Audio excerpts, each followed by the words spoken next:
ამ ვიდეოში მინდა ვისაუბრო ფიქსირებულ და საათობრივ ანაზღაურებაზე, რომელიც Upwork-ში გვაქვს და რა დადებითი და უარყოფითი მხარეები აქვთ მათ და როდის რომლის გამოყენება ჯობია. ფიქსირებული ანაზღაურების ტიპი Upwork-ზე მცირე რისკს მოიცავს, რადგანაც, როდესაც ჩვენ კლიენტთან ვიწყებთ მუშაობას და მას არ აქვს ვერიფიცირებული გადახდის მეთოდი და ჩემი რჩევა იქნება, რომ არასდროს არ დაიწყოთ ეგრეთ კლიენტთან მუშაობა. მაგ დროს არის საშიშროება, რომ თქვენ შეასრულოთ სამუშაო და ეს თანხა თქვენამდე არ მოვიდეს. როგორც წესი, როდესაც კლიენტს აქვს ვერიფიცირებული გადახდის მეთოდი და თქვენ იწყებთ ფიქსირებული ანაზღაურების პროექტზე მუშაობას, ამ პროექტის თანხა იჭრება კლიენტის ბალანსიდან და გადმოდის შუამავალ ანგარიშზე. Upwork-ში ამას ქვია escrow account. ეს ნიშნავს, რომ ეს თანხა არც კლიენტის არის და Upwork-ი დარწმუნებულია და თქვენს დარწმუნებული ხართ, რომ ის ამ თანხას გადაიხდის.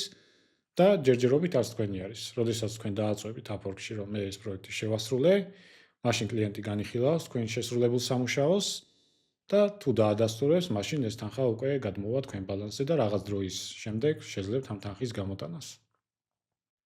თუ კლიენტი უარყოფს თქვენ შესრულებულ სამუშაოს და თქვენ მაინც თვლით, რომ შეასრულეთ, შეგიძლიათ გაასაჩივროთ Upwork-თან, შემდეგ ჩაირთვება არბიტრაჟი და არბიტრაჟი შემდეგ გადაწყვეტს უკვე იხდის კლიენტი თანხას, თუ თქვენ არ შეასრულეთ სამუშაო.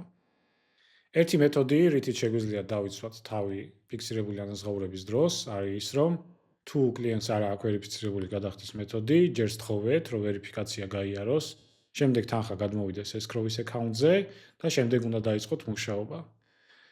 თუ პროექტის და თანხა დიდი არის, მაშინ Upwork-ში გაქვთ საშუალება, რომ პროექტი გაყოთ milestone-ებად და მოითხოვოთ ცალ-ცალკე თანხა ამ milestone-ებში. ანუ ჩვენ ადრეც ვახსენეთ, თუ მაგალითად ფიქსირებულ ანაზღაურებაში უწერი $1000 და უნდა 10 საიტის გაკეთება, თქვენ ქმნით 10 milestones, თითოს უწევთ $100, ერთ საიტს გააკეთებთ, გადაიხდის $100, მეორე საიტს გააკეთებს, გადაიხდით $100 და ასე შემდეგ, სანამ $1000 არ დაგროვდება.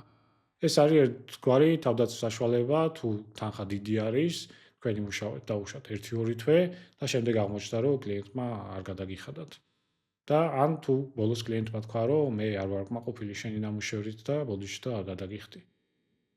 რაც შეეხება საათობრივ ანაზღაურებას, აქ სიტუაცია ცოტა უფრო მარტივია, რადგანაც როდესაც თქვენ ჩართავთ დროის ტრეკის აპლიკაციას, მაშინ კლიენტი იხდის უკვე კვირაში ერთხელ, კვირის ბოლოს, მას ის თანხა ჩამოიჭრება, რაც თქვენ დაგიგროვდათ ნამუშევარი საათების და თუ არ ჩამოიჭრება, მაშინ Upwork-ი პირდაპირ გამოგიგზავნით შეტყობინებას, რომ დროებით შეაჩერე ამ პროექტზე მუშაობა, რადგანაც კლიენტთან გვაქვს გარკვეული პრობლემა და ვარკვევთ. როგორც კი პრობლემა მოგვარდება, ახალი შეტყობინება მოგივათ, რომ გააგრძელოთ მუშაობა.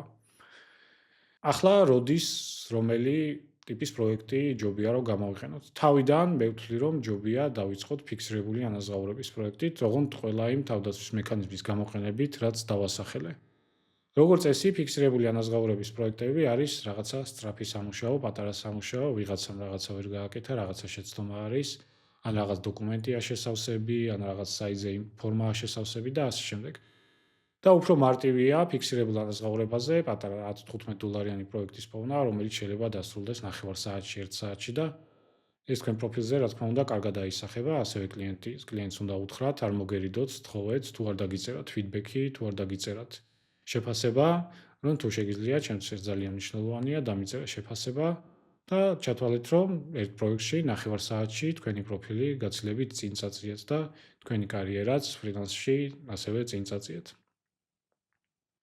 შემდეგ უკვე, როცა გარკვეულ პრაქტიკას მიიღებთ და მზად იქნებით, ხანგრძლივი დრო დაუთმოთ Upwork-ს, უკვე ეძებეთ ხანგრძლივი საათობრივი ანაზღაურების პროექტები.